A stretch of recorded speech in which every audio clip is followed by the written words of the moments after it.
Subscribe for Reddit's controversial opinions. Pandas deserve to go extinct, or be left to the whims of natural selection. It's been a thought for a while, but every time I see another panda video I am just awed by how fucking incompetent they are. Dumb as bricks, moving half as fast, and a survival instinct like a happy tree friend. They're so dumb and useless I actually don't find them cute anymore. But my fellow humans feel differently, so they go ahead and spend Scrooge McDuck levels of resources basically begging these lumbering morons to have sex. For the survival of their species, stakes are high, so humans get them like a special fuck cave with candles and fresh cut bamboo all set before a roaring fire while Can't Get Enough of Your Love plays gently in the background. And how do God's doodlings respond? Most of the time they still say no. Then one goes and crawls face first into the fire while the other falls over, from a sitting position, and then starts to eat and choke on its own paw. Edit. Wow, this blew up. I feel special. Thank you kind strangers for the cascade of silver and my first ever gold. It's been awesome reading comments, especially because many of you disagree with me, still support my right to my opinion, and have taken the time to present information I can learn from. Thank you. People like you are the sunshine of a brighter tomorrow. And lastly, to the few who've wished me cancer and death, I invite you to unwind with a panda video.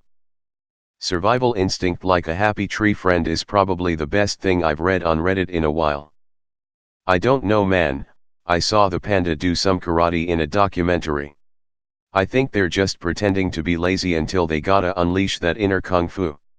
There are other reasons than the preservation of pandas as a species that could be argued justify the continued protections and investment of pandas, such as tourism, benefits to other species in the same protected ecosystem as pandas, money generated from the pandas being used to fund the protection of other endangered but less cuddly creatures, etc. See this article, https://amp.scmp.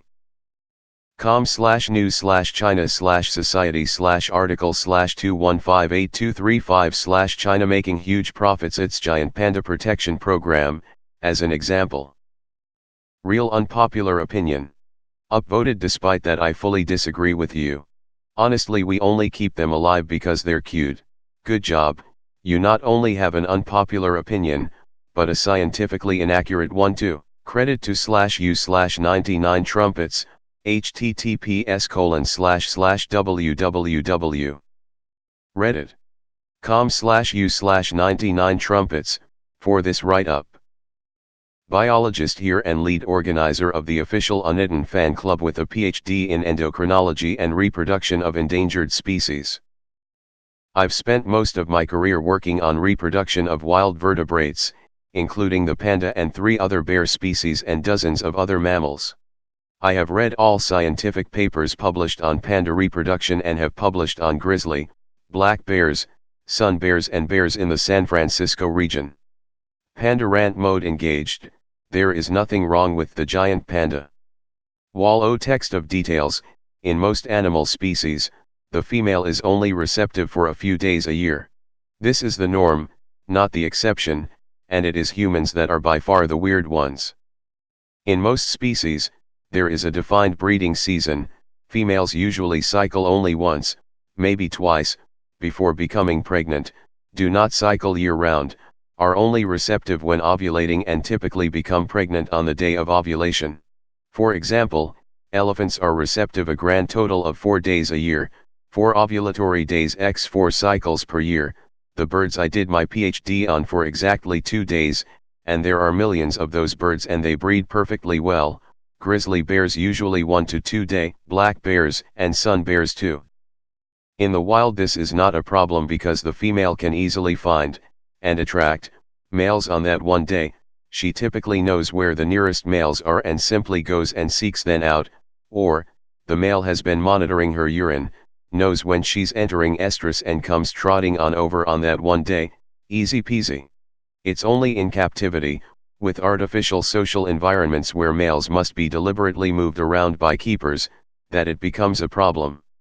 Pandas did not evolve to die. They didn't evolve to breed in captivity in little concrete boxes, is all. All the problems people hear about with panda breeding are problems of the captive environment and true of thousands of other wild species as well. It's just that pandas get media attention when cubs die and other species don't.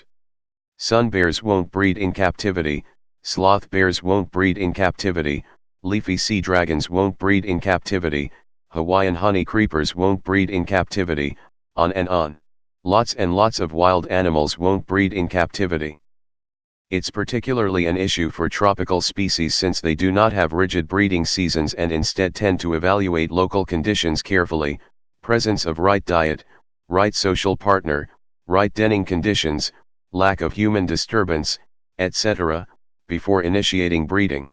Pandas breed just fine in the wild. Wild female pandas produce healthy, living cubs like clockwork every 2 years for their entire reproductive careers, typically over a decade. Pandas also do just fine on their diet of bamboo, since that question always comes up too.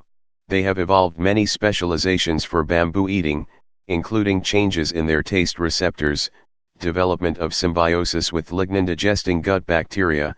This is a new discovery, and an ingenious anatomical adaptation, a thumb made from a wrist bone, that is such a good example of evolutionary novelty that Stephen Jay Gould titled an entire book about it, The Pandas Thumb. They represent a branch of the ursid family that is in the middle of evolving some incredible adaptations, similar to the maned wolf, a canid that's also gone mostly herbivorous, rather like the panda. Far from being an evolutionary dead end, they are an incredible example of evolutionary innovation. Who knows what they might have evolved into if we hadn't ruined their home and destroyed what for millions of years had been a very reliable and abundant food source. Yes, they have poor digestive efficiency, this always comes up too, and that is just fine because they evolved as bulk feeders, as it's known, animals whose dietary strategy involves ingestion of mass quantities of food rather than slowly digesting smaller quantities. Other bulk feeders include equids, rabbits, elephants, baleen whales and more, and it is just fine as a dietary strategy, provided humans haven't ruined your food source, of course. Population-wise, pandas did just fine on their own too. This question also always comes up, before humans started destroying their habitat.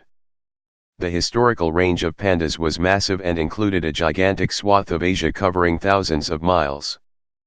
Genetic analyses indicate the panda population was once very large, only collapsed very recently and collapsed in 2 waves whose timing exactly corresponds to habitat destruction, the first when agriculture became widespread in China and the second corresponding to the recent deforestation of the last mountain bamboo refuges. The panda is in trouble entirely because of humans. Honestly, I think people like to repeat the evolutionary dead-end myth to make themselves feel better. Oh, they're pretty much supposed to go extinct, so it's not our fault. They're not supposed to go extinct, they were never a dead end, and it is entirely our fault. Habitat destruction is by far their primary problem. Just like many other species in the same predicament, Borneo elephants, Amur leopard, Malayan sun bears and literally hundreds of other species that I could name, just because a species doesn't breed well in zoos doesn't mean they evolved to die, rather, it simply means they didn't evolve to breed in tiny concrete boxes. Zoos are extremely stressful environments with tiny exhibit space, unnatural diets, unnatural social environments, poor denning conditions and a tremendous amount of human disturbance and noise. TLDR, it's normal among mammals for females to only be receptive a few days per year. There is nothing wrong with the panda from an evolutionary or reproductive perspective, and it's entirely our fault that they're dying out. /rant. Edit, since this is getting attention, do note that I am not the person responsible, /u/99 trumpets, https://www. Reddit.com/u/99 trumpets, is the original source and one you can direct all questions to. However, the account hasn't been active in months, so he is probably out measuring bear vaginas and being a productive member of society.